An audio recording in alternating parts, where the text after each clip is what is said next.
Whoa, we are live. We are live. I have Jonathan Anderson here with me and Olivia Penrod. That way I don't feel like a crazy man in a room talking to myself. So you've received a lot of emails, a crazy amount of emails from companies saying we are monitoring the situation. We have our experts on it. I've got from the racetrack down the road. We got them from the bank. I've even got it from a vending machine I went to one time in the late 90s. Everybody is sending an email. That's not what I'm going to do. Now, I know you're sitting at home, you're getting all this information, you've heard the president, you're reading all the blogs, but you're just thinking, what does Trent think about it all? And you've been wanting to know. That's what they want to know. That's right. No, obviously not. And it's not my job to give that information, and I'm glad it's not. I'm glad there's experts out there and that are recommending what we are to do. Pastor's been doing a great series of videos to encourage us to live, have our hearts at peace during this time, to guard it with truth. He's going to do that each day, and I'm glad that he is. Hope you'll check them out and listen to them. Listen to them with your family. I was just going to overdue for an email, tell you about some events, some of them that will have to be canceling or postponing, better said. And I just didn't want to type it all up in the email. And so if I do a video, I can tell you all I want to say. And you don't seem to mind my bad grammar as much in person as you do when I write it. That's what I've gathered. So I want to give, I think I got 5 things I'd like to say real quickly in regards to parenting teenagers right now. Reminding you, I'm still a couple years away from having a teenager. Thatcher starts middle school next year. But I'm around your teenagers, around young people, and I have kids of my own. And so these are 5 different things specifically to us as parents, I think is going to be important to remember. First of all, been said many times, but we should strive to demonstrate a life of faith over fear. John 14:27, peace I leave with you, and this is wonderful, isn't it? My peace I give unto you, not as the world giveth, but I give unto you. Let not your heart be troubled, neither let it be afraid. One of the doctors today on the press conference from the president said one of the things I should give as a doctor is hope. And I was real excited because I thought he would connect that hope to a person, and he didn't, so I'm not really sure what he was referring to. But just a reminder that we have a peace about us. We have a hope that's different than what the world can provide, not as the world giveth, but my peace, something that we have found in Jesus. And that ought to be in our conversations a lot. Um, as times become harder for us, and there's for our kids, they ought to hear that as an overriding principle of all that's going on. Secondly, we should be intentionally sacrificial as opposed to being selfish. Philippians 2:2-3, fulfill you my joy that you be like-minded, having the same love, being of one accord, of one mind. We can have the mind of Christ that brings the unity inside of the church.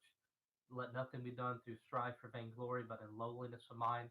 Let each esteem others better than themselves. I went to the grocery store the other day, and I was reminded why Stephanie doesn't usually let me go to the grocery store. And when I went there, the shelves were empty. People were really panicked. They were grabbing stuff, and so it wasn't long before my attitude changed about the people around me. First went in and I saw them, and I was concerned about the distress that they had, uh, and then, but as I got involved in it all, I might have elbowed an old lady in the nose. No, I didn't. But I could have. I really could have. I didn't. But you get this sense of panic where you just feel like I got to act like everybody else.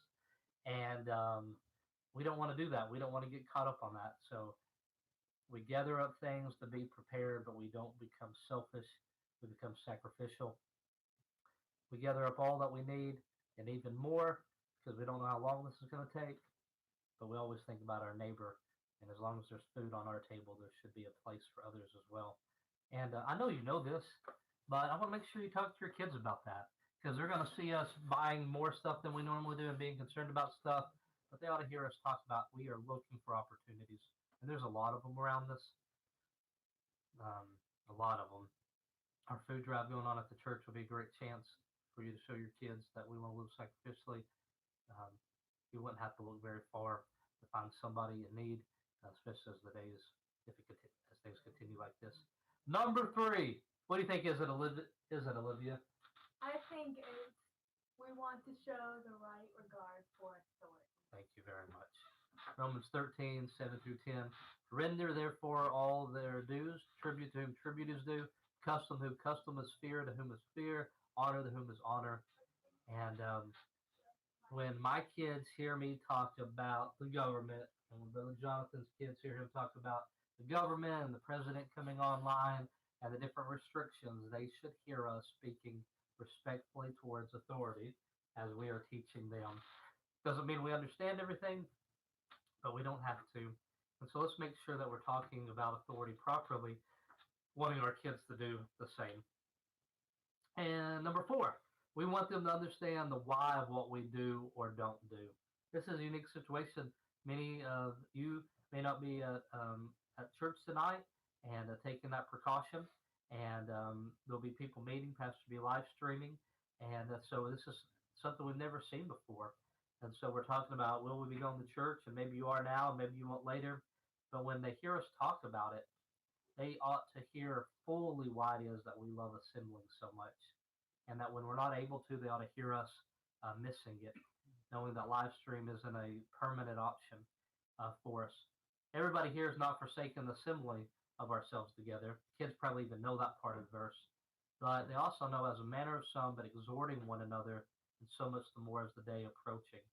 They should know that when we get together, we get together for the cause of exhorting or provoking one another. That when we come together, it's not just about hanging out with our friends, but there's something we're supposed to do as a church when we get together, which is to exhort one another. And when times come and we're not able to get together in person, we should still try to meet that expectation of the church, was to exhort one another. And then as the day approaches, we believe that Jesus is coming back. And then last, let's not let media permanently take more space in our hearts and our minds. I haven't done so great about this. I have consumed way more information and looked at way more articles than I normally would. You feel the same way, huh? All right. And I normally would say, no, this is too much. You need to just limit it. But somehow I've given myself the right to just read way too much and to think more about it. And it doesn't deserve that much space in my mind and my heart. And we're doing a lot of things online. Schooling's online. I'm coming to you online. A lot of things are going to happen online. And when we get out of this season, we don't need to spend our lives constantly online. This should not be replacing our interactions together. So that's a challenge I wanted to give you. And thankfully, I don't have to type all that up. And I'm at 8 minutes. Man, I bet I lost everybody by now. 8 minutes. So we can't have Dodge Hunger, multiply worship.